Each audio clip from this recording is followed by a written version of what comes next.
semuanya, di video kali ini saya mau berbagi tips food preparation atau bagaimana cara menyimpan bahan makanan agar tahan lama di dalam kulkas. Nah, pertama-tama di sini saya sudah menyiapkan semua sayuran atau bahan-bahan makanan yang akan saya simpan ke dalam kulkas ya, Bun. Nah, di sini saya ada banyak jenis sayuran, mulai dari sawi hijau, daun selada, ada pokcai, ada buncis, tomatnya juga saya beli banyak banget. Terus ada kol, ada kembang kol, ada jagung muda, dan ada brokoli juga. Selanjutnya ada toge, ada jagung, juga ada terong. Nah, di sini juga saya membeli wortel, ada mentimun juga, labu, dan kacang panjang. Banyak banget ya, Bun, persediaan saya. Nah, untuk cabenya juga saya tidak lupa ya, Bun, saya beli banyak kebetulan. Setelah bahan-bahannya semua siap, selanjutnya kita harus mempersiapkan food containernya juga ya, Bun. Selanjutnya, yang tidak kalah penting di sini juga kita harus mempersiapkan sejumlah koran ya, Bun. Kita harus pastikan bahwasanya koran yang kita gunakan nanti itu sudah kita elap dengan bersih. Dan saya akan potong-potong dengan bagian-bagian seperti ini. Di sini saya akan coba untuk menyimpan tomat terlebih dahulu. Sebelumnya saya akan meletakkan 2 lembar koran yang sudah saya potong-potong ke dalam si food containernya. Kemudian akan saya masukkan semua tomat yang sudah saya beli ya, Bun, sampai semuanya tersimpan dengan rapi. Setelah tomatnya saya susun rapi, selanjutnya saya akan menutup bagian atasnya menggunakan koran juga, dan akan saya tutup menggunakan tutup dari food containernya. Tutupnya yang rapat ya, Bun.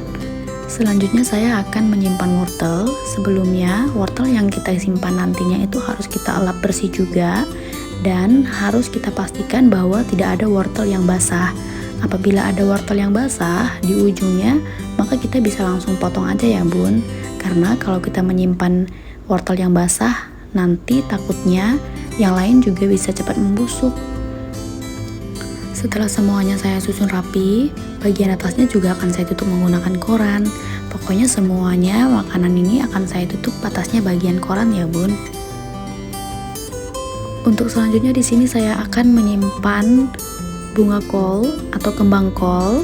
Sebelum saya simpan ke dalam food container, terlebih dahulu saya akan potong-potong, karena kalau saya langsung masukin utuh ke dalam kontainernya itu nggak cukup, Bun. Makanya saya akalin dengan cara memotong-motongnya.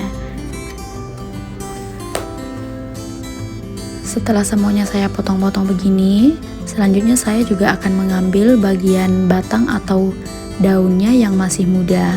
Karena sayang banget, Bun, kalau dibuang.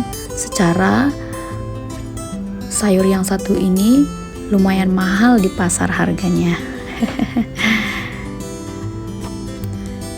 Nah, dan selanjutnya saya akan masukkan ke dalam si food containernya. Akan saya susun secara rapi. Sama halnya dengan sayuran kembang kol, untuk sayur brokoli juga akan saya potong-potong. Tetap ya, Bun, untuk batangnya yang bisa sekiranya saya ambil, akan saya ambil untuk nantinya saya akan masak. Nah, di sini untuk penyimpanannya saya akan menyatukan dengan sayur kembang kol, karena food containernya di sini saya pakai yang lumayan besar, jadi bisa saya gunakan untuk kedua sayuran ini. Nah, udah cakep deh.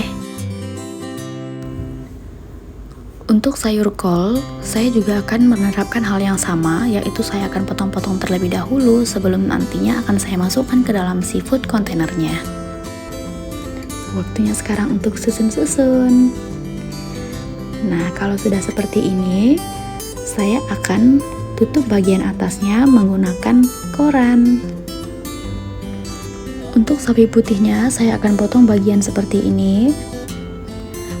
Kemudian akan saya susun satu persatu ke dalam food container. Sebelumnya kita harus pastikan ya, Bun, bahwasannya untuk si sayur ini tidak basah. Bila perlu kita lap menggunakan kain bersih juga. Jadi harus benar-benar kering sebelum kita menyimpan ke dalam food containernya ya bun. Setelah semuanya susun rapi seperti ini, bagian atasnya jangan lupa untuk kita tutup menggunakan koran. Oke, selanjutnya saya akan menyimpan sayur toge.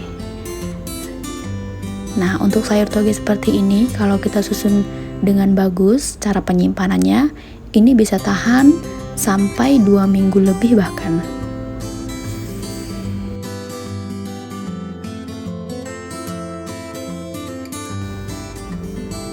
Selanjutnya saya akan menyimpan cabai.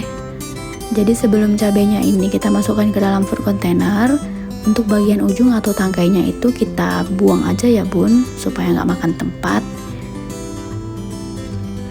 Nah, untuk cabai yang busuk seperti ini lebih baik kita buang aja, karena kalau kita masukkan ke dalam takutnya nanti cabai-cabai yang masih bagus itu juga bisa terkontaminasi jadi busuk.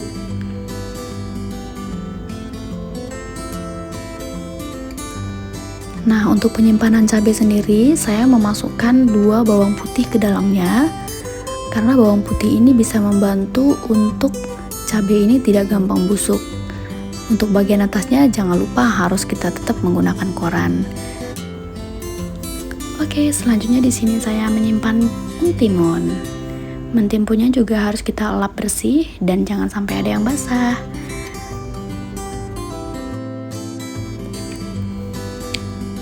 Untuk sayur pocai, sebelum saya simpan ke dalam food container, akan saya potong menjadi 2 bagian, batang dan daun. Nah, kurang lebih untuk semua penyimpanan sayur-sayuran saya itu caranya sama-sama aja sih ya bun. Yang penting jangan sampai basah dan kita harus lap dulu. Untuk sayur buncis, saya akan lap terdahulu sebelum saya masukkan ke dalam food containernya. Nah, selanjutnya saya akan menyimpan jagung muda. Saya taunya ini namanya jagung bunda ya bun. Mungkin di daerah bunda-bunda ini kira-kira namanya apa ya? Oke, saya menyimpannya seperti ini. Lalu tetap deh akan saya tutup menggunakan koran.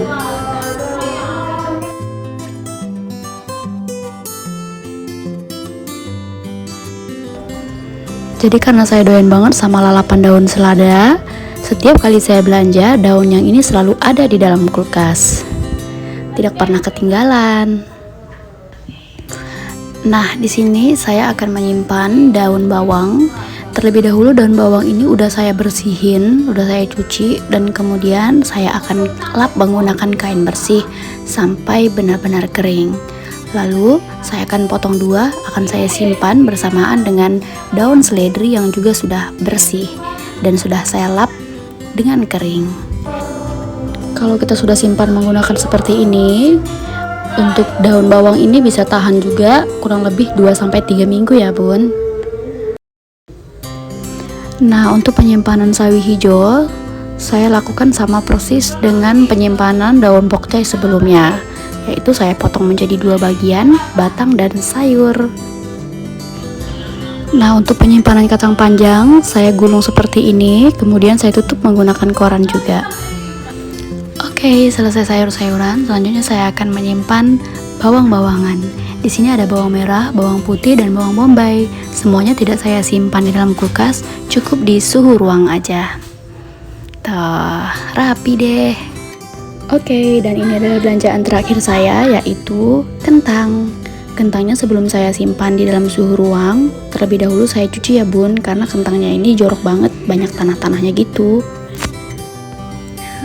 Oke bun, itu tadi adalah cara saya menyimpan bahan-bahan makanan ke dalam kulkas. Nah, kalau sudah begini sudah rapi kan? Dan sudah siap untuk saya masukkan ke dalam kulkas. Tuh. Jadi semoga video ini menginspirasi untuk bunda-bunda semuanya. Jangan lupa untuk like, subscribe, dan komen.